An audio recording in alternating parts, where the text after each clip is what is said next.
Hello everyone, आप सभी का स्वागत है टारगेटपुर में। इस वीडियो में हम लोग देखेंगे जेपीएससी पेपर 1 का सिलेबस में साइंस एंड टेक्नोलॉजी का 3 नंबर देखिए, इंफॉर्मेशन एंड कम्युनिकेशन टेक्नोलॉजी। यहाँ से जेपीएससी पेपर 1 में 3 क्वेश्चन देखने को मिलेगा।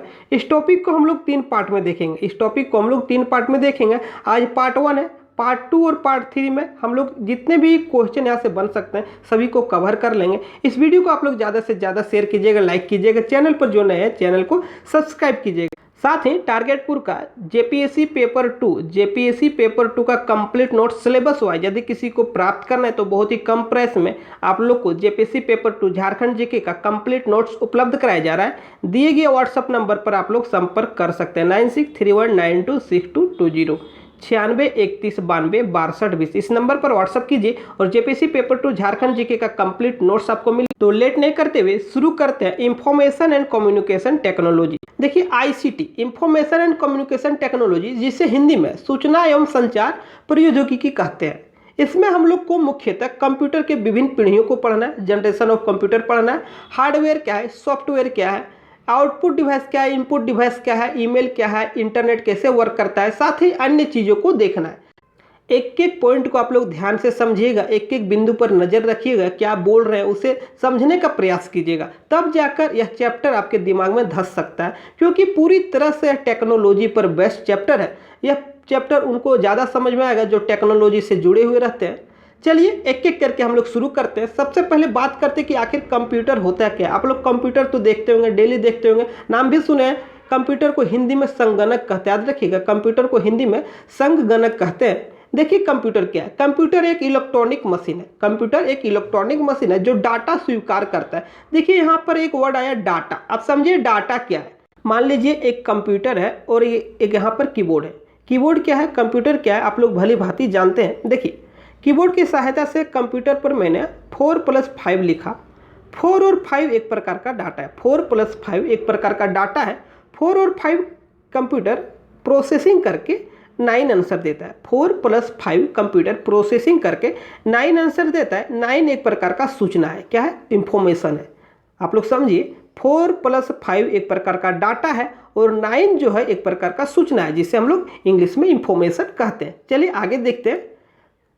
कंप्यूटर एक प्रकार का इलेक्ट्रॉनिक मशीन है जो डाटा को स्वीकार करता है, उसे भंडारित करता है, दिए गए निर्देशों के आधार पर विश्लेषण करता है तथा विश्लेषित परिणामों को आवश्यकता अनुसार निर्गत करता है। समझ गए क्या है? कि अभी हम लोग देखें कि डाटा दिए कंप्यूटर में 4+5, तो उसको विश्लेषण किया और परिणाम निर्गत किया 9। चलिए आगे देखते हैं। देखिए कंप्यूटर सिस्टम के घटक 3 घटक हैं, हार्डवेयर है, सॉफ्टवेयर है और डाटा है। हार्डवेयर, सॉफ्टवेयर और डाटा। डाटा को अभी हम लोग देखें, अब देखेंगे हार्डवेयर और सॉफ्टवेयर। हार्डवेयर और सॉफ्टवेयर आप लोग बहुत बार सुनेंगे, हार्डवेयर सॉफ्टवेयर। तो सॉफ्टवेयर क्या है, हार्डवेयर क्या है। देखिए हार्डवेयर कंप्यूटर मशीन तथा माल पुर्जों को हार्डवेयर कहते हैं। हार्डवेयर कंप्यूटर का भौतिक संरचना है जिसे छू और देख सकते हैं। उदाहरण के लिए system unit, monitor, printer, keyboard, mouse आदि। समझिए क्या बोल रहा है कि जिसे हम लोग देख सकते हैं, छू सकते हैं। कंप्यूटर का वह भौतिक संरचना है जिसे हम लोग देख सकते हैं, छू सकते हैं। पूरा सिस्टम यूनिट कंप्यूटर का जो भी पार्ट है, चाहे वो मॉनिटर है, प्रिंटर है, कीबोर्ड है, माउस है, जिसे हम लोग देख सकते हैं, छू सकते हैं, उसे हार्डवेयर कहते हैं। समझिए सॉफ्टवेयर। अभी हम लोग देखें हार्डवेयर, अब देखेंगे सॉफ्टवेयर। मान लीजिए आपके पास स्मार्टफोन है, उस स्मार्टफोन में एक भी एप्लीकेशन हम रहने नहीं देंगे। सब अनइंस्टॉल कर देंगे। तो क्या उस मोबाइल से आप दूसरे मोबाइल में मैसेज सेंड कर सकते हैं, पिक्चर सेंड कर सकते हैं, वीडियो शेयर कर सकते हैं, वॉइस मैसेज सेंड कर सकते हैं? नहीं कर सकते, क्योंकि वह हार्डवेयर सिर्फ देखने का वस्तु हो गया, एक शोभा का वस्तु हो गया। जब तक उसमें सॉफ्टवेयर, व्हाट्सअप, फेसबुक, मैसेंजर नहीं इंस्टॉल रहेगा तब तक कोई भी काम, कोई भी मैसेज, आप कोई भी पिक्चर सेंड नहीं कर सकते। तो सॉफ्टवेयर के बिना हार्डवेयर कोई काम का नहीं। ध्यान से समझिए, सॉफ्टवेयर के बिना हार्डवेयर का कोई काम नहीं। हार्डवेयर कोई काम स्वयं नहीं संपादित करता है। अभी बताएं, सिर्फ आपके पास मोबाइल है तो क्या मैसेज भेज सकता है? नहीं। जब तक उसमें व्हाट्सअप इंस्टॉल नहीं कीजिएगा, जब तक उसमें फेसबुक नहीं इंस्टॉल कीजिएगा, जब तक उसमें इंस्टाग्राम इंस्टॉल नहीं कीजिएगा, जब तक उसमें मैसेंजर इंस्टॉल नहीं कीजिएगा, तो अन्य तरह का जो सॉफ्टवेयर है, एप्लीकेशन, उसे जब तक इंस्टॉल नहीं कीजिएगा तब तक दूसरे मोबाइल में आप कोई भी पिक्चर, मैसेज, तो अन्य किसी भी तरह की गतिविधि शेयर नहीं कर सकते। तो उसके लिए आपको क्या चाहिए, सॉफ्टवेयर चाहिए। हार्डवेयर कोई काम का नहीं जब तक उसमें सॉफ्टवेयर नहीं है। देखिए इसी में क्या बोला गया, हार्डवेयर कोई काम स्वयं नहीं संपादित कर सकता है। हार्डवेयर को कैसे क्या करना है इसके लिए निर्देश दिया जाता है, यह कार्य सॉफ्टवेयर द्वारा होता है। अभी समझे हार्डवेयर क्या है, सॉफ्टवेयर क्या है, और डाटा पहले से ही आप लोग समझ चुके हैं। अब देखिए डाटा जो है दो प्रकार का डाटा होता है। अब देखिए डाटा दो प्रकार का होता है, एक होता है न्यूमेरिकल डाटा, दूसरा होता है अल्फा न्यूमेरिकल डाटा। एक न्यूमेरिकल, दूसरा अल्फा न्यूमेरिकल। देखिए न्यूमेरिकल को संख्यात्मक डाटा कहते हैं और अल्फा न्यूमेरिकल को चिन्हात्मक डाटा कहते हैं। देखिए सबसे पहले संख्यात्मक डाटा क्या है, यह अंकों का बना होता है जिसमें 1 2 3 4 से लेकर 9 तक अंकों का प्रयोग किया जाता है। इसमें अंक गणितीय क्रिया कर सकते हैं। अंक गणितीय मतलब जोड़ घटाव गुना भाग कर सकते हैं। देखिए क्या बोला गया कि न्यूमेरिकल डाटा में हम लोग जोड़ घटाव गुना भाग का क्रिया कर सकते हैं। यह अंकों का बना होता है जिसमें 1 से लेकर 9 तक अंक का प्रयोग किया जाता है। अब देखिए अल्फा न्यूमेरिकल चिन्हात्मक डाटा में देखिए इसमें अंक के साथ देखिए अक्षर, अंक, चिन्हों का प्रयोग होता है। इसमें देखिए अक्षर का प्रयोग होगा ABCD, अंक का 1 2 3 4 5, चिन्हों का विशेष तरह का चिन्ह होता है जैसे डॉलर का साइन हो गया, हाँ तो n प्रकार का जो साइन होता है उसे यूज कर सकते हैं। इसमें अंक गणितीय क्रिया नहीं किया जा सकता है। आप लोग को पता है कि न्यूमेरिकल डाटा में अंक गणितीय क्रिया कर सकते हैं, अल्फा न्यूमेरिकल में इसमें अंक गणितीय क्रिया नहीं कर सकते। चलिए आगे देखते हैं। सॉफ्टवेयर तो अभी आप लोग समझ ही गए। सॉफ्टवेयर कंप्यूटर के विभिन्न कार्यों को सफल क्रियान्वयन करने के लिए उत्तरदायी होता है। सॉफ्टवेयर को अभी समझाएं क्या होता है, हार्डवेयर क्या होता है, समझ गए। देखिए नोट में कंप्यूटर प्रोसेसर के स्पीड को हर्ट्ज में मापा जाता है और वर्तमान समय में कंप्यूटर नैनो सेकंड में गणना कर सकता है। 10⁻⁹ नैनो सेकंड में गणना कर सकता है। चलिए आगे देखते हैं।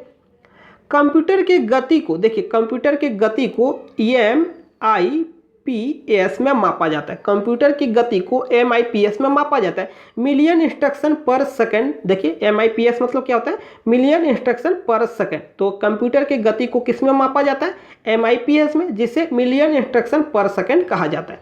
आगे देखते हैं। भारत में कंप्यूटर का प्रथम प्रयोग 16 अगस्त 1986 को बेंगलुरु के प्रधान डाकघर में किया गया। प्रतिवर्ष 2 दिसंबर को विश्व कंप्यूटर साक्षरता दिवस मनाया जाता है। प्रतिवर्ष 2 दिसंबर को विश्व कंप्यूटर साक्षरता दिवस मनाया जाता है। अब हम लोग देखेंगे कंप्यूटर का उद्भव और विकास। कंप्यूटर का उद्भव और विकास। अभी जो आप लोग वर्तमान समय में जो कंप्यूटर देख रहे हैं, क्या शुरू से यह कंप्यूटर ऐसा ही था? क्या शुरू से यह कंप्यूटर ऐसा ही था? नहीं, ऐसा नहीं था। अभी काफ़ी डेवलप कंप्यूटर आप लोग देख रहे हैं। शुरू से देखिए, हम लोग शुरू में बात करते हैं तो सबसे पहले आता है अबिकस। यह एक प्राचीन गणना यंत्र था जिसका आविष्कार प्राचीन बेबीलोन में अंकों की गणना के लिए किया जाता था। देखिए कंप्यूटर का उद्भव विकास में सर्वप्रथम हम लोग देखते हैं अबेकस। यह एक प्राचीन यंत्र था जिसका आविष्कार प्राचीन बेबीलोन में अंकों की गणना के लिए किया जाता था। अंकों की गणना के लिए किया जाता था। उसके बाद आया पास्कलाइन। क्या आया? पास्कलाइन। देखिए 1642 ईस्वी में प्रथम आंतरिकी गणना मशीन का आविष्कार हुआ। यह जोड़ घटाव कर सकती थी। पास्कलाइन आया 1642 ईस्वी में। प्रथम आंतरिकी गणना मशीन था, यह जोड़ घटाव कर सकती थी, अतः इसे एडिंग मशीन भी कहा गया। ये एक तरह का कैलकुलेटर जैसा काम करता था लेकिन सिर्फ जोड़ घटाव कर सकती थी। 1642 में आया पास्कलाइन। यह एक आंतरिकी गणना मशीन था, जोड़ घटाव कर सकता था, इसे एडिंग मशीन भी कहा गया। आगे देखते हैं। अब देखिए डिफरेंस इंजन और एनालिटिकल इंजन। ब्रिटिश वैज्ञानिक चार्ल्स बेबेज ने 1822 में डिफरेंस इंजन का आविष्कार किया जो भाप से चलता था तथा गणनाएं कर सकता था। याद रखिएगा, डिफरेंस इंजन का आविष्कार चार्ल्स बेबेज ने 1822 में किया, गणना कर सकता था और भाप से चलता था। उसके बाद देखिए 1842 में चार्ल्स बेबेज ने एक स्वचालित मशीन एनालिटिकल इंजन बनाया जो पंच कार्ड के दिशा निर्देश के अनुसार कार्य करती थी। यह मशीन जोड़ घटाव गुना भाग कर सकती थी। देखिए यहाँ पर पंच कार्ड बताया गया। पंच कार्ड मतलब एक कागज का जैसा होता था जिसमें पांच छिद्र होता था। पंच कार्ड इस तरह होता था, एक कागज का टुकड़ा होता था, उसमें 5 छिद्र करके एनालिटिकल इंजन को चलाया जाता था। इसमें देखिए जोड़ घटाव गुना भाग कर सकता था। यह जो मशीन है जोड़ घटाव गुना भाग करने में सक्षम था। अभी आप लोग देखिए डिफरेंस इंजन 1822, एनालिटिकल इंजन 1842, दोनों चार्ल्स बेबेज ने बनाया। भाप से चलता था डिफरेंस इंजन और एनालिटिकल इंजन पंच कार्ड के दिशा निर्देश के अनुसार कार्य करता था। आगे देखिए, अब देखिए लेडी एडा अगस्टा, इन्होंने एनालिटिकल इंजन में पहला प्रोग्राम डाला। इन्होंने एनालिटिकल इंजन में पहला प्रोग्राम डाला। एनालिटिकल इंजन देखिए 1842 में चार्ल्स बेबेज ने बनाया, पंच कार्ड के दिशा निर्देश पर कार्य करता था। इसमें पहला प्रोग्राम किसने डाला? लेडी एडा अगस्टा ने, इसलिए इसे दुनिया का पहला प्रोग्रामर कहा गया। इसलिए इसे दुनिया का पहला प्रोग्रामर कहा गया। आगे देखिए, इन्हें 2 अंकीय संख्या प्रणाली जिसे बाइनरी प्रणाली कहा जाता है, इसका आविष्कार का श्रेय इसे भी जाता है। देखिए नोट में, आधुनिक कंप्यूटर विज्ञान का जनक चार्ल्स बेबेज को कहा जाता है। आधुनिक कंप्यूटर विज्ञान का जनक चार्ल्स बेबेज को कहा जाता है। मेमोरी कार्ड के रूप में पंच कार्ड का आविष्कार, अभी आप लोग देखें एनालिटिकल इंजन में पंच कार्ड का यूज हुआ। पंच कार्ड का आविष्कार किसने किया? हरमन हॉलेरिथ ने। किसने किया? हरमन हॉलेरिथ ने पंच कार्ड का आविष्कार किया। चलिए आगे देखते हैं। देखिए अब मार्क 1, अभी आप लोग अबेकस को देखें, डिफरेंस इंजन, एनालिटिकल इंजन को देखें। अब देखेंगे मार्क 1 क्या है। विश्व का प्रथम पूर्ण स्वचालित विद्युत आंतरिक गणना यंत्र का आविष्कार 1937 से लेकर 1944 के बीच IBM नामक कंपनी के सहयोग से वैज्ञानिक हार्वर्ड आइकेन के निर्देश में बनाया गया। मार्क 1 क्या है? पूर्ण स्वचालित विद्युत आंतरिक गणना यंत्र है, जिसका आविष्कार 1937 से लेकर 1944 के बीच IBM नामक कंपनी के सहयोग से वैज्ञानिक हार्वर्ड आइकेन के निर्देश में बनाया गया। वैज्ञानिक हार्वर्ड आइकेन के निर्देश में बनाया गया। चलिए आगे देख लेते हैं। अब देखिए ABC, एटनास ऑफ बेरी कंप्यूटर। ए से एटनास ऑफ बेरी कंप्यूटर। ABC क्या है? देखिए, विश्व का पहला इलेक्ट्रॉनिक डिजिटल कंप्यूटर है। विश्व का पहला इलेक्ट्रॉनिक डिजिटल कंप्यूटर है, जिसका आविष्कार 1939 में जॉन एटनासॉफ और क्लिफोर्ड नामक वैज्ञानिक ने मिलकर किया था। ABC देखिए, एटनासॉफ बेरी कंप्यूटर। ABC का फुल फॉर्म होता है एटनासॉफ बेरी कंप्यूटर। विश्व का प्रथम इलेक्ट्रॉनिक डिजिटल कंप्यूटर है। इसका आविष्कार 1939 में जॉन एटनासॉफ और क्लिफोर्ड बेरी नामक वैज्ञानिकों ने मिलकर किया था। आगे अब देखते हैं ENIAC। देखिए ENIAC क्या है? ENIAC, इसका फुल फॉर्म है electronic numerical integrator and calculator. Electronic numerical integrator and calculator. 1946 में प्रथम पूर्ण इलेक्ट्रॉनिक कंप्यूटर का आविष्कार JB एकर्ट तथा जॉन मोचली ने किया। याद रखिएगा, 1946 में पूर्ण इलेक्ट्रॉनिक कंप्यूटर का निर्माण देखिए किसने किया? JB एकर्ट तथा जॉन मोचली ने किया। अब देखिए, आधुनिक कंप्यूटर में सर्वाधिक योगदान डॉक्टर वान न्यूमैन का है। अमेरिका के डॉक्टर वान न्यूमैन का है। चलिए आगे देख लेते हैं। अब देखिए यूनिवेक UNIVAC। यूनिवेक को देखेंगे, यूनिवर्सल ऑटोमेटिक कंप्यूटर। यूनिवेक का फुल फॉर्म होता है यूनिवर्सल ऑटोमेटिक कंप्यूटर। देखिए यह प्रथम कंप्यूटर था जिसका उपयोग व्यापारिक तथा अन्य सामान्य कार्यों के लिए किया गया। इस कंप्यूटर का निर्माण 1954 में जनरल इलेक्ट्रिक कॉर्पोरेशन के द्वारा किया गया। तो अभी आप लोग देखें यूनिवेक, यूनिवर्सल ऑटोमेटिक कंप्यूटर, जिसका उपयोग प्रथम बार व्यापारिक तथा अन्य सामान्य कार्यों के लिए किया गया था। निर्माण 1954 में किया गया। आगे देखिए माइक्रो प्रोसेसर। 1970 में इंटेल नामक कंपनी के द्वारा प्रथम माइक्रो प्रोसेसर का निर्माण किया गया। इससे छोटे आकार के कंप्यूटर का निर्माण संभव हुआ। माइक्रो प्रोसेसर आने से क्या हुआ? जो बड़े बड़े कंप्यूटर थे, पहले क्या थे? बहुत बड़े बड़े कंप्यूटर थे, अब छोटे छोटे कंप्यूटर बनने लगे, जैसे लैपटॉप, PC आदि का निर्माण संभव हुआ। ये वर्तमान समय में कुछ प्रमुख माइक्रो प्रोसेसर ब्रांड कौन कौन है? इंटेल है, पेंटियम है, सेलेरॉन है, AMD है। इंटेल, पेंटियम, सेलेरॉन, AMD वर्तमान समय में कुछ प्रमुख माइक्रो प्रोसेसर उत्पाद ब्रांड है। चलिए आगे देखते हैं एप्पल 2। देखिए एप्पल 2 क्या है? 1977 में प्रथम व्यावसायिक माइक्रो कंप्यूटर का निर्माण किया गया, जिसे एप्पल नाम दिया गया। एप्पल 2 देखिए 1977 में प्रथम व्यावसायिक माइक्रो कंप्यूटर का निर्माण किया गया, जिसे एप्पल नाम दिया गया। कंप्यूटर के विकास का वर्गीकरण। अब देखेंगे कंप्यूटर के विकास का वर्गीकरण हार्डवेयर के आधार पर। देखिए प्रथम पीढ़ी, दूसरी पीढ़ी, तीसरी पीढ़ी, चौथी पीढ़ी, पांचवी पीढ़ी कंप्यूटर का जनरेशन को अभी हम लोग देखेंगे। कार्य पद्धति के आधार पर देखिए analog computer, digital computer, hybrid computer को देखेंगे और आकार के आधार पर मेन फ्रेम, मिनी, माइक्रो और सुपर कंप्यूटर को देखेंगे। अब देखिए पहली पीढ़ी कंप्यूटर के निर्माण में निर्वात ट्यूब का उपयोग होता था। पहली पीढ़ी में कंप्यूटर के निर्माण में निर्वात ट्यूब का उपयोग होता था। बहुत बार रिपीट किया हुआ क्वेश्चन है कि प्रथम पीढ़ी में क्या चीज़ का यूज होता है, तो याद रखिएगा निर्वात ट्यूब का उपयोग होता था। सॉफ्टवेयर मशीनी भाषा या निम्न स्तरीय प्रोग्रामिंग भाषा में तैयार किया जाता था। डाटा भंडारण के लिए पंच कार्ड, अभी बताया पंच कार्ड का उपयोग होता था। उपयोग वैज्ञानिक अनुसंधान तथा सैन्य कार्यों के लिए होता था। आकार में बड़े होते थे, खर्चीला था, भंडारण क्षमता कम, गति भी मंद थी। क्या बोला गया है, देखिए प्रथम पीढ़ी का जो कंप्यूटर था उसमें निर्वात ट्यूब का उपयोग होता था। सॉफ्टवेयर जो था मशीनी भाषा या निम्न स्तरीय प्रोग्रामिंग भाषा में तैयार किया गया था। प्रोग्रामिंग भाषा क्या, मशीनी भाषा क्या, वीडियो में बने रहे, सब कुछ समझ में आएगा। जैसे 3 पार्ट खत्म हो जाएगा, 3 पार्ट में यह जो आईसीटी का सिलेबस है इसे हम लोग कंप्लीट कर लेंगे, तो तीनों पार्ट आप लोग ध्यान से देखिएगा, एक एक बात आप लोग को समझ में आएगा। अभी आप लोग सिर्फ देखिए मशीनी भाषा या निम्न स्तरीय प्रोग्रामिंग भाषा में तैयार किया गया था। पहली पीढ़ी में जो डाटा का भंडारण किया जाता था पंच कार्ड का उपयोग होता था। उपयोग देखिए, उपयोग किसमें होता था, वैज्ञानिक अनुसंधान और सैन्य कार्यों के लिए। आकार में बहुत बड़े होते थे, खर्चीला था और भंडारण क्षमता, स्टोर करने का जो पावर था, कैपेसिटी था, बहुत कम था और गति जो कंप्यूटर का स्पीड बहुत स्लो थी। आगे देखिए कंप्यूटर का गति मिली सेकेंड में थी, तो कंप्यूटर का जो गति था मिली सेकेंड में था। और उदाहरण देखिए पहली पीढ़ी का computer ENIAC, UNIVAC, IBM mark 1, याद रखिएगा एनिएक, यूनिवेक, IBM मार्क 1 पहली पीढ़ी के कंप्यूटर है। आगे देखते हैं नोट में क्या लिखा हुआ। देखिए नोट में ग्रेस हॉपर ने 1952 में असेंबली भाषा का आविष्कार से प्रोग्राम लिखना कुछ आसान हो गया। अब असेंबली भाषा क्या है, एक प्रकार का कंप्यूटर भाषा है। कंप्यूटर भाषा कितने हैं नेक्स्ट पार्ट में हम लोग पढ़ेंगे।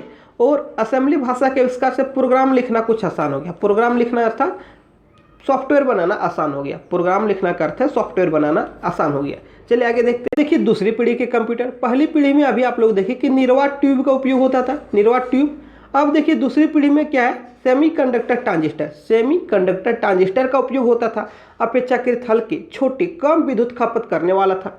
डाटा भंडारण के लिए चुंबकीय भंडारण उपकरण जैसे मैग्नेटिक टेप तथा मैग्नेटिक डिस्क आदि का आरंभ हुआ। भंडारण में वृद्धि, गति में भी वृद्धि हुई। क्या बोला गया, देखिए पहला पीढ़ी में डाटा भंडारण के लिए क्या था, पंच कार्ड का उपयोग होता था। लेकिन दूसरी पीढ़ी में मैग्नेटिक टेप आ गया, मैग्नेटिक डिस्क आ गया और भंडारण क्षमता में वृद्धि हुई, गति में भी वृद्धि हुई। तो याद रखिएगा पहली पीढ़ी और दूसरी पीढ़ी में, पहली पीढ़ी में निर्वात ट्यूब, दूसरा में सेमीकंडक्टर ट्रांजिस्टर। पहला पीढ़ी में देखिए जो डाटा भंडारण के लिए पंच कार्ड, दूसरा पीढ़ी में देखिए मैग्नेटिक टेप और मैग्नेटिक डिस्क का आरंभ हुआ। डाटा भंडारण में वृद्धि, गति भी फास्ट हुआ। कंप्यूटर का गति देखिए माइक्रो सेकंड में मापा गया।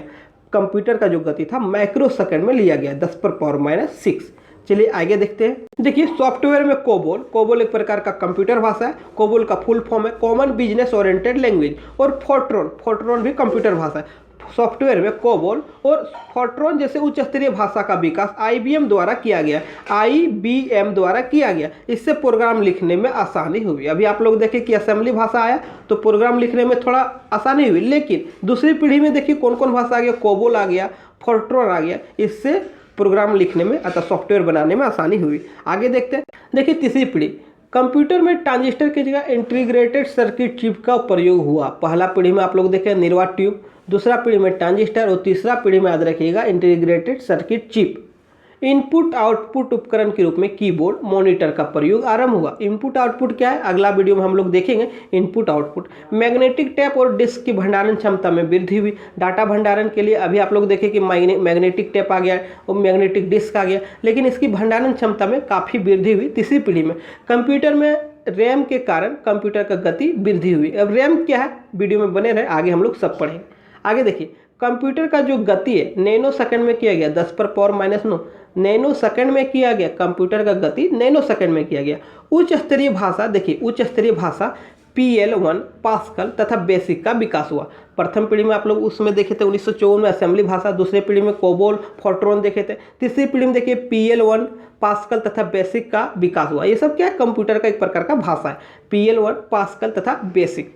अब देखिए चौथी पीढ़ी का कंप्यूटर। कंप्यूटर में माइक्रो प्रोसेसर का प्रयोग किया गया। पहली पीढ़ी में निर्वात ट्यूब, दूसरी पीढ़ी में ट्रांजिस्टर, तीसरा पीढ़ी में इंटीग्रेटेड सर्किट चिप, अब चौथा पीढ़ी में देखिए माइक्रो प्रोसेसर का प्रयोग किया गया। कंप्यूटर का गणना पिको सेकंड में किया गया, 10⁻⁻12 पिको सेकंड में किया गया। मल्टीटास्किंग के लिए एक साथ कई कार्य किए जाने लगे। मल्टीटास्किंग के लिए एक साथ कई कार्य किए जाने लगे। जैसे अभी का कंप्यूटर में आप लोग म्यूजिक भी सुन सकते हैं और बैकग्राउंड में डाउनलोडिंग भी हो सकता है, और क्या बैकग्राउंड में अन्य काम भी जारी रह सकते हैं। लेकिन पहले का कंप्यूटर में यदि आप म्यूजिक सुन रहे हैं तो उसके अलावा कुछ और कार्य नहीं कर सकते। डाटा भंडारण के लिए मेमोरी कार्ड का प्रयोग हुआ। डाटा भंडारण के लिए अभी आप लोग देखते होंगे मेमोरी कार्ड, छोटा छोटा चिप जैसा होता है काला रंग का, तो मेमोरी कार्ड का प्रयोग हुआ। रैम की क्षमता में वृद्धि हुई। रैम क्या है हम लोग आगे पढ़ेंगे, आप लोग वीडियो में बने रहे।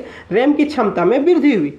1981 में आईबीएम ने माइक्रो कंप्यूटर का विकास किया जिसे पीसी कहा गया। 1981 में आईबीएम ने माइक्रो कंप्यूटर का विकास किया जिसे पीसी पर्सनल कंप्यूटर कहा गया। तो 1981 में आईबीएम के द्वारा पीसी का आविष्कार हुआ।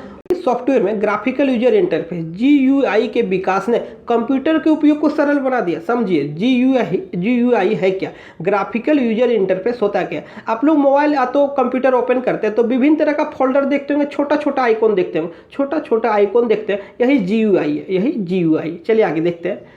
देखिए ऑपरेटिंग सिस्टम में एमएस डॉस, एमएस विंडोज तथा एप्पल ऑपरेटिंग सिस्टम का विकास हुआ। आगे का पार्ट में हम लोग सॉफ्टवेयर को पढ़ेंगे, तो कितने प्रकार के सॉफ्टवेयर है उसे देखेंगे, तो वहाँ समझेंगे कि ऑपरेटिंग सिस्टम सॉफ्टवेयर होता क्या है। अभी समझिए कि ऑपरेटिंग सिस्टम में देखिए एमएस डॉस, एमएस विंडोज तथा एप्पल ऑपरेटिंग सिस्टम का विकास हुआ। आप लोग देखते होंगे कंप्यूटर जब ओपन किया जाता है तो सबसे पहले अधिकतर कंप्यूटर में एमएस विंडोज का प्रयोग होता है, माइक्रोसॉफ्ट विंडोज का प्रयोग होता है। तो आगे का वीडियो में हम लोग पढ़ेंगे, आगे का पार्ट पढ़ेंगे कि एमएस विंडोज क्या है, एमएस डॉस क्या है, एप्पल ऑपरेटिंग सिस्टम क्या है, आगे का पार्ट में हम लोग पढ़ेंगे। चलिए आगे देखते हैं। अभी उच्च स्तरीय भाषा, देखिए उच्च स्तरीय भाषा सी का विकास हुआ। कंप्यूटर भाषा सी भाषा, उच्च स्तरीय भाषा का विकास हुआ जिसमें प्रोग्रामिंग लिखना सरल हुआ। आप लोग को अभी पढ़ाएं, असेंबली भाषा आया, कोबोल भाषा आया, फोर्ट्रॉन आया, उसी प्रकार का एक भाषा है सी भाषा। कंप्यूटर का लैंग्वेज है सी भाषा का विकास हुआ जिसमें प्रोग्रामिंग लिखना, सॉफ्टवेयर बनाना आसान हुआ। आगे देखते हैं। देखिए कंप्यूटर का लास्ट जनरेशन हम लोग आ गए। कंप्यूटर का लास्ट जनरेशन है 5th जनरेशन, 5वीं पीढ़ी। देखिए 5वीं पीढ़ी में इस समय कंप्यूटर काफ़ी विकसित हो गया था। अत्यंत छोटे तथा हाथ में लेकर चलने वाले कंप्यूटर का विकास हुआ। आप लोग देखे होंगे, लैपटॉप देखे होंगे, टैबलेट देखे होंगे, लैपटॉप देखे होंगे, टैबलेट देखे होंगे, नोटबुक देखे होंगे। तो इतने छोटे कंप्यूटर का इजाद हुआ कि इसे हम लोग कैरी कहीं भी कर सकते हैं। आगे देखिए इंटरनेट तथा सोशल मीडिया के विकास में सूचनाओं के आदान प्रदान तथा एक दूसरे से संपर्क करने के तरीकों में क्रांतिकारी परिवर्तन हुआ। समझिए क्या बोला जा रहा है। देखिए पहले क्या होता था, पहले एक दूसरे से संपर्क स्थापित करने के लिए लेटर लिखा जाता था, पत्र लिखा जाता था। जब पत्र लिख दिया गया तो सही ढंग से दूसरे के पास पहुंचा या नहीं पहुंचा, पत्र कहीं पोस्टमैन के घर तो नहीं रह गया, पत्र कहीं बीच में तो अटक नहीं गया। तो पत्र लिखने वालों को इस बात की जानकारी नहीं होती थी कि मैंने पत्र लिख दिया तो सही ढंग से पहुंचा कि नहीं पहुंचा, और उधर से रिप्लाई हुआ कि नहीं हुआ इसका भी कोई जानकारी नहीं होता था। लेकिन अभी देखिए इंटरनेट के समय में, सोशल मीडिया के समय में एक एक बात का आप लोग को पता होगा। देखिए एक व्हाट्सअप मैसेज दूसरे में किए, एक व्हाट्सएप मैसेज दूसरे में किए तो एक टिक लग गया, समझिए आपके मोबाइल से चल गया। 2 टिक लग गया दूसरे मोबाइल में, देखिए दूसरे के मोबाइल में, तो समझ जाइए कि डिलीवर भी हो गया आपका मैसेज। और जब ब्लू टिक हो जाता तो आप समझ जाते हैं कि वह मैसेज दूसरे के द्वारा पढ़ लिया गया। और उधर से जब टाइपिंग होना शुरू हो जाता है तो आप समझ जाते हैं कि अब रिप्लाई भी मिलने वाला है। तो कितना आमूलचूल परिवर्तन हो गया, समझिए। देखिए आगे डाटा भंडारण के लिए optical disc, CD, DVD, Blu-ray आदि का विकास हुआ। आगे हम लोग मेमोरी में पढ़ेंगे, मेमोरी भंडारण की क्षमता में विभिन्न तरह का ऑप्टिकल डिस्क को देखेंगे, सीडी देखेंगे, डीवीडी देखेंगे, ब्लू-रे क्या है आगे हम लोग पढ़ेंगे। अभी समझिए कि डाटा भंडारण के लिए ऑप्टिकल डिस्क, सीडी, आप लोग देखते हो सीडी इस तरह होता था, सीडी, डीवीडी, ब्लू-रे आदि डिस्क का प्रयोग हुआ।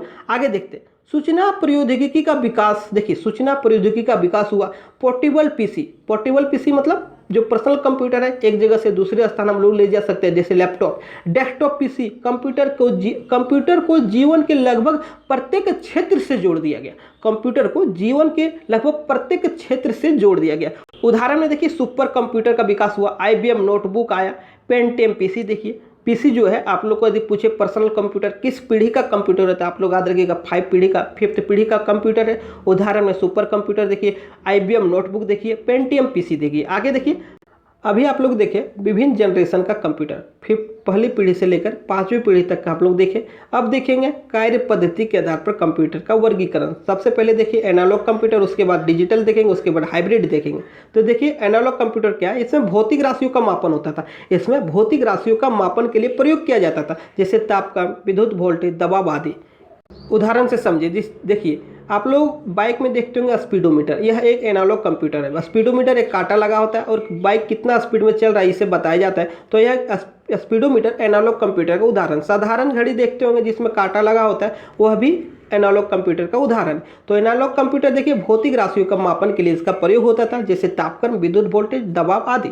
आगे देखिए डिजिटल कंप्यूटर, इस प्रकार के कंप्यूटर में बाइनरी नंबर पद्धति का प्रयोग होता है। वर्तमान में संचालित अधिकांश कंप्यूटर इसी प्रकार के। तो डिजिटल में याद रखिएगा बाइनरी नंबर पद्धति का प्रयोग होता है। बाइनरी नंबर 0 या 1 को बाइनरी नंबर कहते हैं। आगे देखिए हाइब्रिड कंप्यूटर, यह डिजिटल तथा एनालॉग का मिश्रित रूप है। ऐसा कंप्यूटर जो डिजिटल भी फंक्शन करता है और एनालॉग भी फंक्शन करता है, तो इसे हाइब्रिड कंप्यूटर कहा जाता है। और सुपर कंप्यूटर देखिए विश्व में सर्वप्रथम सुपर कंप्यूटर का निर्माण अमेरिका के क्रे रिसर्च कंपनी ने किया। विश्व में जो सर्वप्रथम सुपर कंप्यूटर का जो निर्माण है अमेरिका के क्रे रिसर्च कंपनी ने किया। साइमर क्रे को सुपर कंप्यूटर का जन्मदाता कहा जाता है। साइमर क्रे को सुपर कंप्यूटर का जन्मदाता कहा जाता है। सुपर कंप्यूटर का विकास कहाँ हुआ, याद रखिएगा अमेरिका में हुआ और अमेरिका के क्रे रिसर्च कंपनी ने किया। साइमर क्रे को सुपर कंप्यूटर का जन्मदाता कहा गया है। देखिए सुपर कंप्यूटर का जो प्रोसेसिंग स्पीड है फ्लोटिंग पॉइंट ऑपरेशन पर सेकंड में मापा जाता है। फ्लोटिंग पॉइंट ऑपरेशन पर सेकंड में मापा जाता है, जिसे शॉर्ट में फ्लॉप्स भी कहते हैं। देखिए एक पेटा फ्लॉप्स में 1015 फ्लॉप्स होते हैं। एक पेटा फ्लॉप्स में 1015 फ्लॉप्स होते हैं। याद रखिएगा सुपर कंप्यूटर का जो प्रोसेसिंग स्पीड है फ्लोटिंग पॉइंट ऑपरेशन पर सेकंड, जिसे फ्लॉप्स कहते हैं, फ्लोटिंग पॉइंट ऑपरेशन पर सेकंड में मापा जाता है। एक पेटा फ्लॉप्स में 1015 फ्लॉप्स होता है। चलिए आगे देखिए परम 8000 सीडेक द्वारा विकसित पहला सुपर कंप्यूटर था, जिसका निर्माण 1991 में किया। इसका जो श्रेय जाता है इस कंप्यूटर का निर्माण करने में देखिए डॉक्टर विजय भास्कर को जाता है। सीडेक के निदेशक डॉक्टर विजय भास्कर को जाता है। देखिए पद्म सुपर कंप्यूटर का जो निर्माण हुआ, पद्म सुपर कंप्यूटर का निर्माण 2003 में किया गया। परम युवा सुपर कंप्यूटर 2013 में विकसित किया गया। सब भारत का, याद रखिएगा। पद्म सुपर कंप्यूटर का निर्माण 2003 में, परम युवा सुपर कंप्यूटर का विकास देखिए 2013 में किया गया। कि अनुपम सीरीज का सुपर कंप्यूटर का विकास भाभा एटॉमिक रिसर्च सेंटर द्वारा किया गया। भाभा एटॉमिक रिसर्च सेंटर द्वारा किया गया, जिसे हम लोग शॉर्ट में बार्क बोलते हैं, BARK। चलिए आगे देखते हैं। देखिए भारत का प्रथम सुपर कंप्यूटर फ्लो सॉल्वर का विकास नाल के द्वारा किया गया। नाल क्या है, देखिए नेशनल एरोनॉटिकल लैब। नाल का फुल फॉर्म है नेशनल एरोनॉटिकल लैब, जो बेंगलुरु में 1980 में किया गया। भारत का प्रथम सुपर कंप्यूटर फ्लो सॉल्वर का विकास नाल के द्वारा किया गया। कब, 1980 में किया गया। अब देखिए कंप्यूटर का कार्य प्रणाली, अब हम लोग आगे का पार्ट में देखेंगे। अभी तक जो पढ़े आप लोग उससे रिवीजन कीजिए, नहीं समझ में आए फिर से देखिए। तो आज इतना ही रहने दीजिए, आगे के पार्ट में, पार्ट 2 में इससे आगे हम लोग पढ़ेंगे। तो आज के लिए बस इतना है। वीडियो को शेयर कीजिएगा, लाइक कीजिएगा, चैनल पर जो नए चैनल को सब्सक्राइब कीजिएगा। Thank you.